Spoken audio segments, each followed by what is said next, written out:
Morning peeps, good morning everyone. How's everyone doing? Hopefully you guys are all doing well. Don't forget, hit that subscribe button. If you guys are new to the channel, don't forget as well to like and share the vids. What a crazy week in this crazy sport that we love called boxing. Honestly, crazy week. Like, I've covered this sport professionally now for, 4 or 5 years. As a fan, I've been watching it for well over 20 years. And I can't remember a crazier week. And I'm sure that they're probably, I'm talking about in British boxing history, by the way. I'm sure there's one that I've forgotten about, but I can't remember it. Some of you might say Dillian White, Oscar Rivas, that was all a bit crazy, all this B sample talk. No, this was crazier. This was crazier, maybe because this fight was bigger, like way bigger. So it just seemed a lot more crazier. We're going to talk about what next for Conor Benn and how we all move forward from this. But firstly, on Friday, I was asked to go to the DAZN head office and spend some time with AJ. So I sat down with him. We played a couple of games as well, which I think is going to be on the DAZN platform. But just sort of sitting with AJ, I didn't know what to expect. Bear in mind, we all saw what happened at the end of the Usyk fight. You know, his next fight won't be for a world title. So I was kind of like, okay, what's his demeanor going to be like? What's his attitude going to be like? He seemed chilled as fuck. Like, I was surprised how chilled he was. It almost feels like there's a bit of a relief that he's not fighting for a world title next, or that he's not world champion. I know that might sound crazy, but I remember Anderson Silva. I don't know if you guys know your MMA or UFC. Anderson Silva was the long reigning middleweight champion, arguably the greatest fighter we've ever seen. When he lost to Chris Weidman, he got stopped. Do you remember the first one? So not the second one where he broke his leg, but the first one he got chinned. He said it was almost a relief. Like, you know, all the pressure of being this champion for so long. And I kind of do wonder if there's a bit of that with AJ. Not, obviously, he's not Anderson Silva level, but just the relief of not going into this mega fight next time round. Because I asked him about Tyson Fury. He wanted the fight. He said that on camera. I don't know when the interview is going to come out. He said he wanted the fight, negotiations were going, and it just didn't happen. I didn't really push as to why it didn't happen, because we had to cover a few different things. But he said it just didn't happen. It didn't happen. They wanted it. And I also said to him, like, surely a break would have been an option as well. Like, surely, of all the options on the table, surely just a mental break. And he said, yeah. You know, a lot of his friends said that he should take a mental break. I said, look, AJ, I consider you a friend and I wanted you to have a break. And he's like, that's something they did consider as well. But in all likelihood, he is coming back for a December 17th fight. I mentioned a few names and he kind of nodded at all three and said, yeah, all three make sense. The three were Otto Wallin, Hrgovic and Dillian White. So expect it to be one of those three. I'd probably, if I was a betting man and had to lay money on one of those, I'd probably say it's Otto Wallin. But yeah, look, AJ seemed in really good spirits. He spoke about what happened after the Usyk fight, and just the pressures and wanting to win so badly, just everything just got to him. But yeah, he looks like he was in a good mood, and it was nice to speak to the former champion. And I did say, look, is it not going to be weird that your next fight won't be for a title? Like, I mean, AJ, since the Charles Martin fight, every fight's been for a belt. And he said it's going to be weird, but he doesn't care about that anymore. He just wants to be in big fights and good fights. So yeah, expect it to be one of those three. And expect AJ to be back before the end of the year. All right, let's focus on Conor Benn, Chris Eubank. I still don't know where to start with this one. Firstly, I want to say thank you to a lot of you guys. Obviously, the position I'm in is a weird one, in the sense that I work for the broadcaster, I work for the promoter, but I also have my views on things like this as well. I know Conor Benn. Conor Benn's been in the studio. You guys know that. From a personal perspective, great guy. Honestly, great guy. So it's a weird situation to be in when people are asking me questions about someone failing a VADA test, and me knowing I work for the broadcaster, I work for the promoter, I know the fighter in question, but I've also got to try and be honest and true to myself. And I'm thoroughly disappointed, thoroughly, in just the whole thing as well. By the way, very quickly, we will go back to this. Chris Eubank Jr. weighed in on Saturday. Did you guys see that? I'm sure you guys have all seen it. 159.3 pounds. And he looks at the camera and said, I made my weight. Someone needs to explain this to me. So he would have weighed in on Friday at 157. He weighed in on Saturday saying that I made my weight. Are you trying to tell me that he was only allowed to rehydrate by 2.5, 3 pounds. If that's the case, then I'm almost even more happier the fight's been scrapped. They need to really look at these rehydration things now, because that's actually dangerous. I thought it was, you weigh in at 157, I thought it was IBF rules of he can put on 10 pounds, 11 pounds. So I thought Saturday morning 168 and then into the night, whatever you want to be. If it is the case, and I hope I'm wrong, so please correct me. If it is the case that he only was allowed to put on 3 pounds, that's crazy. That's crazy. It's dangerous. And again, going forward, I know people want to see these big fights, and sometimes in order to make these big fights, there might have to be these type of clauses. Scrap it. I'd rather not see the fight, because I know, and it makes sense now when Chris was talking about the 60%, that's not even a 60% Chris in the ring. If that's what I saw, that's not even a 60%, that's a 30% Chris, and I don't want to see that. I want to see the best Chris versus the best Conor, and that's all I want to see. Anyway, back to Conor Benn and this failed VADA test. I said on the live that I did on Thursday that the best thing for Conor right now, and look, he's probably getting legal advice in terms of what to do, and managers are in his ear. Sometimes you've got to take it upon yourself to do the best thing for you. No one cares more about you than you. Not your legal team, not your managers, no one apart from you. And he needs to come out and say how that drug got in his system, why it was in his system, and then we can move forward. Then people can either say, all right, he's guilty, or, oh, wait a minute. And I'd like to be that person, by the way. Wait a minute. I want to be that person. Again, because I know him personally.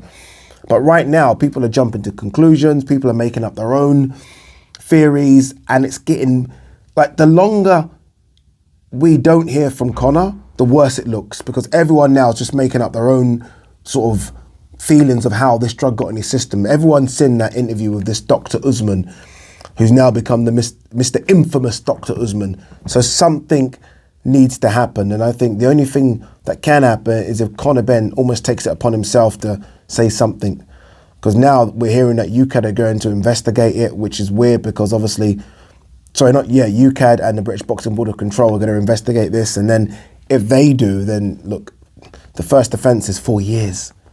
And I know some people have been like, what, drug cheats should be banned for life? First offence, 4 years is crazy. So I pray, as a boxing fan and a Conor fan, that like this all gets cleared up, because if it doesn't, it is bad. It's so bad, it's incredible, because Conor Benn isn't just like, remove the surname for a second, remove that. Conor Benn was one of those people where when I looked at the Matchroom stable, who's going to be the next superstar? Oh, Conor Benn, easily. I've always said it. I've said it. Like, the way he looks, the way he talks, the way he fights. He's got a social media presence. Like, he is that star.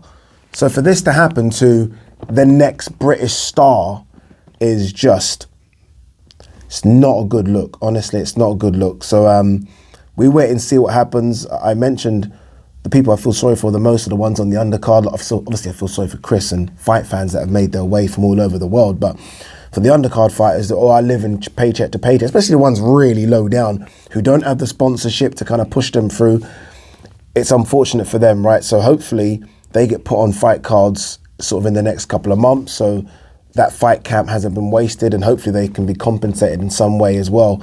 But it's just a whole heap of mess.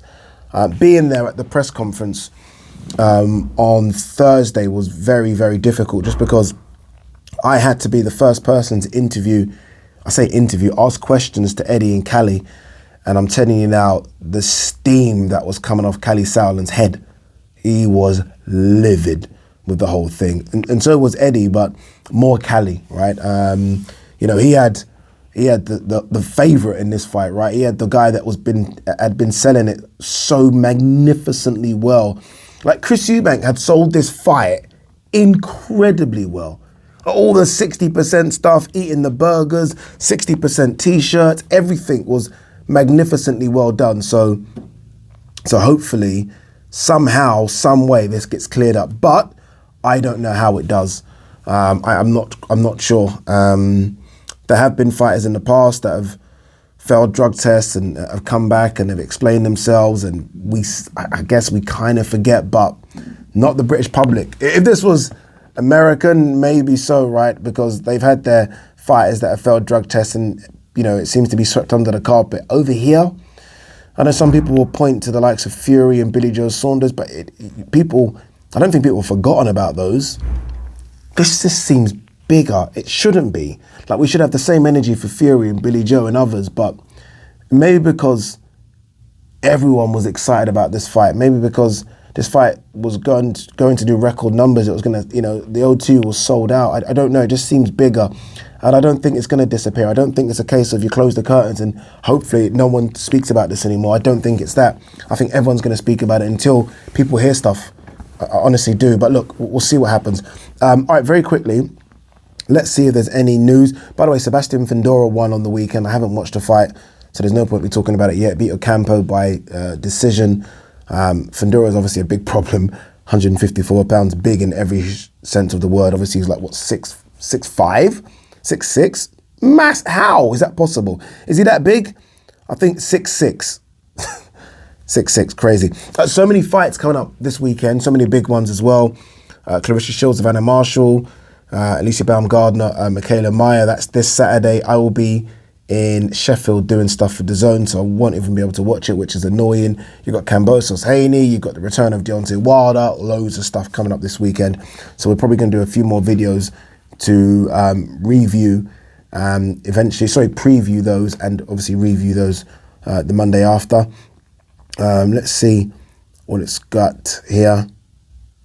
Bob Arum, to surpass Mayweather's career takes a lot. I think Shakur has the ability. You know, it's not just the ability. Like, when we think of Mayweather, I don't just think of, and by the way, Mayweather for me is the greatest of this generation, but I don't think of just his ability. I think of everything. I think his marketability as well. That those 24/7 shows were outstanding.